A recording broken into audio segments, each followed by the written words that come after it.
Hello students, this is Vipasha Garg. Lecture है BFA 4th year applied art, history of modern western art, code 402।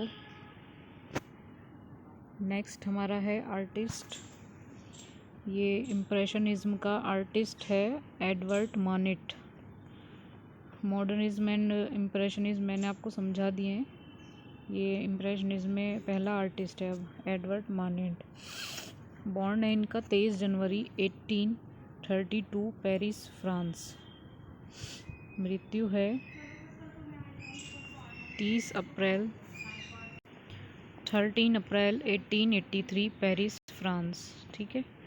Period है impressionism, non for painting और print making. ये painting और print making के लिए जाने जाते थे।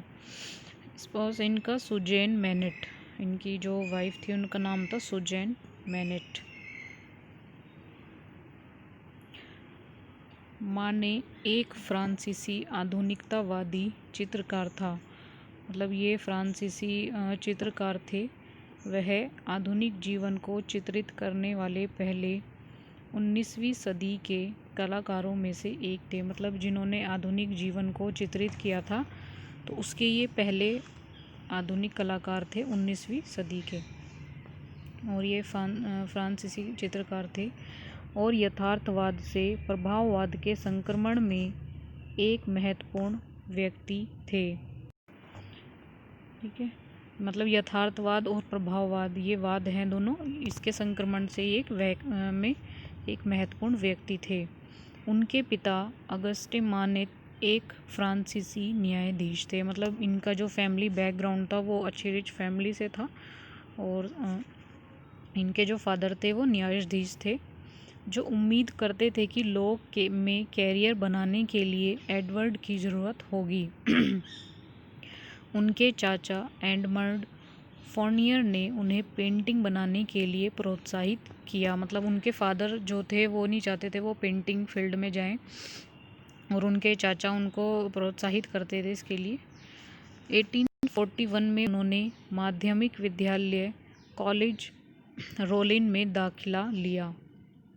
1845 में अपने चाचा की सलाह पर मानेट ने ड्राइंग के एक विशेष पाठ्यक्रम में दाखिला लिया, जहां उन्होंने एंटोनिन प्राउस्ट, भविष्य के ललित कला मंत्री और बाद में आजीवन दोस्त से मुलाकात की। मतलब जहाँ 1845 में उन्होंने अपने चाचा की सलाह पर मोनेट ने ड्राइंग के एक विशेष पाठ्यक्रम में दाखिला लिया, जहाँ उन्होंने एंटोनिन प्राइस्ट, जो भविष्य के यानी ललित कला मंत्री हैं और बाद में उनके आजीवन दोस्त से मुलाकात की। उनकी माँ यूजनी देसी फोर्नेर, ये नाम है, एक राजनयिकी की बेटी थी और स्वीडिश क्राउन राजकुमार बर्नाडोट की पोती थी। मतलब इनकी माँ और जो इनकी मदर और फादर दोनों ही अच्छे फैमिली से थे। राजनायिका की बेटी थी इनकी माँ। अपने पिता के सुझाव पर 1848 में वह रियो डी जेनेरियो के प्रशिक्षण पोत पर रवाना हुए।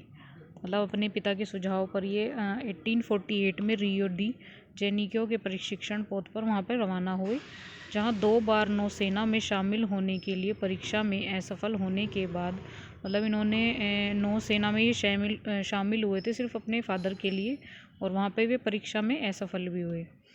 उनके पिता ने कला शिक्षा को आगे बढ़ाने की अपनी इच्छा से संबंधित किया। मतलब इनके फादर को दिखा कि इनका इंटरेस्ट नहीं है, तो उन्होंने इनको एग्री कर दिया कला शिक्षा में आगे बढ़ने के लिए। 1850 से 56 तक मैनेट ने एकेडमी चित्रकार थॉमस काउचर के तहत अध्ययन किया। मतलब 1850 से 56 यानी 6 साल तक इन्होंने चित्रकार थॉमस काउचर इनके साथ इन्होंने अध्ययन किया। अपने खाली समय में मैनेट ने लोवर में ओल्ड मास्टर्स की नकल की। मतलब जब वो खाली समय था उनका, तो मैनेट जहाँ लोवर में थे वहाँ पे वे ओल्ड मास्टर्स की नकल करते थे। 1853 से 56 तक मानेट ने जर्मनी, इटली और नीदरलैंड का दौरा किया। मतलब 3 साल ये 53 से 56 तक इन्होंने जर्मनी, इटली, नीदरलैंड का दौरा किया। उस समय के दौरान वह डच चित्रकार फ्रांस हेल्स और स्पेनिश कलाकारों डिएगो वेल्ज़क्वेज़ आदि और फ्रांसिस्को जोस डी गोया से प्रभावित थे। मतलब जब वो वहाँ पर गए थे तो वहाँ पर ये सारे चित्रकारों से ये प्रभावित हुए। 1856 में मानेट ने एक स्टूडियो खोला। इस अवधि में उनकी शैली ढीले ब्रश स्ट्रोक, विवरण के सरलीकरण और संक्रमणकालीन स्वर के दमन की विशेषता थी। मतलब 1856 में इन्होंने एक स्टूडियो खोला था। वहाँ पर जो इनकी शैली थी वो ढीले ब्रश स्ट्रोक, विवरण के सरलीकरण और संक्रमणकालीन स्वर के दमन की विशेषता बनी। गुस्तावे कोर्टबेट द्वारा शुरू किए गए, ये आर्टिस्ट का नाम है, यथार्थवाद की वर्तमान शैली को अपनाते हुए उन्होंने द एब्सेंट ड्रिंकर और अन्य समकालीन विषयों जैसे भिखारी, गायक, जिप्सीज, कैफ़े में लोगों और बुलफाइट्स को चित्रित किया। ये सब इनके चित्र हैं। अपने शुरुआती कैरियर के बाद उन्होंने शायद ही कभी धार्मिक पेंटिंग की। मतलब जब उनका कैरियर शुरू हुआ था तो उन्होंने धार्मिक पेंटिंग नहीं बनाई थी। पौराणिक या ऐतिहासिक विषय उदाहरणों में उनका क्राइस्ट मॉक डाउन अब शिकागो के आर्ट इंस्टीट्यूट में और Christ with angels Metropolitan Museum of Art New York में है। जो इनके ये वर्क हैं ये अभी म्यूजियम ऑफ ट्यूलेज में संगीत मानेट की चित्रमय शैली का एक प्रारंभिक उदाहरण है। यहाँ मानेट ने भाग लेने वाले अपने दोस्तों, कलाकारों, लेखकों और संगीतकारों को चित्रित किया। मतलब जो ये चित्र है ये नेट पे भी आपको मिल जाएगा। आप किसी के भी आर्टिस्ट के आपको चित्र देखने आपको सब नेट पे मिलेंगे। ये म्यूज़िक इन द ट्यूलरिज्म 1872 का ये चित्र है। इसमें इनके जो दोस्त कलाकार हैं, लेखक, संगीतकार हैं, उनको इन्होंने चित्रित किया है। ठीक है। और उन्होंने विषयों के बीच एक स्वचित्र शामिल किया है।